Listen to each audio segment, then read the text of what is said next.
Hello Venu గారు, బాగున్నారా? మాకు కొంచెం టిప్స్ ఇవ్వండి, ఎలా కనిపించారు మళ్ళీ మీరు మాకు దొరకరు. యాక్చువల్గా ఎవరైనా కామన్ బిజినెస్ ఓనర్స్ కి అందరికి యూస్ఫుల్ అయ్యే టిప్ అనమాట ఇది. ఫస్ట్ వచ్చేసి ఏంటి అని అంటే, మీది స్పెషల్ గా ట్రస్ట్ బేస్డ్ బిజినెస్ కాబట్టి సో మీరు ఫస్ట్ ఫోకస్ చేయాల్సింది గూగుల్ రివ్యూస్. కాకపోతే గూగుల్ రివ్యూస్ అనేది అందరికి కామన్ గా తెలుసు, కానీ అయినా కూడా తీసుకోరు. ఎందుకంటే కస్టమర్స్ ఇస్తారా ఇయర్ అనే ఒక మోమాటం అనేది ఉంటుంది. సో దానికి కస్టమర్స్ కి బెనిఫిట్ గూగుల్ రివ్యూ ఇవ్వడానికి కూడా ఇస్తే డెఫినెట్ గా ఇస్తారు. దాంట్లో ఫస్ట్ వన్ వచ్చేసి ఏంటంటే, ఒక ఫిష్ బౌల్ లాంటి దాంట్లో ఒక కూపన్స్ డిఫరెంట్ వేయాలన్నమాట. 10%, 20%, 30%, 50% అనేది డిఫరెంట్ కూపన్స్ వేయాలి. మేక్ షూర్ దట్ తక్కువ పర్సెంటేజ్ ఎక్కువ కూపన్స్ అనేది ఉండాలన్నమాట. సో వాళ్ళు ఒకసారి వాట్ ఎవర్ మన సర్వీస్ అనేది పొందిన తర్వాత ఆ కూపన్ ఒకటి తీయండి అని చెప్పాలి. ఒక కూపన్ వాళ్ళు ఎలా అయితే తీస్తారో దాంట్లో వాళ్ళకి ఒక డిస్కౌంట్ అనేది ఉంటుంది. వాళ్ళకి గూగుల్ రివ్యూ ఇస్తే ఆ డిస్కౌంట్ అనేది వస్తుంది అని చెప్పేసి ఇలా. రెండోది వచ్చేసి ఏంటంటే, ఒక టార్గెట్ బోర్డ్ లాగా ఉంటుంది చూడండి, ఇట్లా మనం హిట్ చేస్తుంటాం. సో ఆ టార్గెట్ బోర్డ్ కూడా పెట్టేసి, మీరు టార్గెట్ బోర్డ్ మధ్యలో హిట్ చేస్తే మీకు ఎక్కువ డిస్కౌంట్, ఒకవేళ సైడ్ లోకి హిట్ చేస్తే మీకు తక్కువ డిస్కౌంట్ అని చెప్తే ఆ టార్గెట్ బోర్డ్ కూడా హిట్ చేస్తారు. So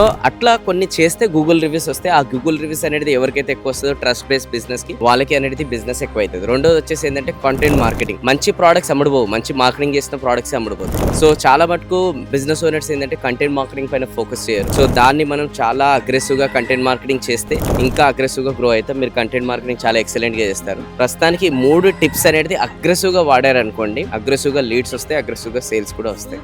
thank you. Thank you.